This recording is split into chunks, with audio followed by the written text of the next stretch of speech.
सत्यानन्दचिदात्मने सर्वान्तरात्मने श्रीमद् वेङ्कटेशाय मङ्गलम्। स्वतः सर्वविदे सर्वशक्तये सर्वशेषिने सुलभाय सुशीलाय वेङ्कटेशाय मङ्गलम्। परस्मै ब्रह्मणे पूर्णकामाय परमात्मने प्रयुञ्जे परतत्त्वाय वेङ्कटेशाय मङ्गलम्। आकालतत्त्वमशान्तमात्मनामनुपश्यताम् अतृप्त्यमृतरूपाय वेङ्कटेशाय मङ्गलम्।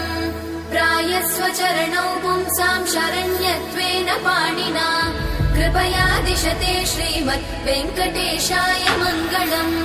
दयामृततरङ्गिण्यास्तरङ्गैरिव शीतलै अपाङ्गैः सिञ्चते विश्वं वेङ्कटेशाय मङ्गलम्। स्रग्भूषाम्बर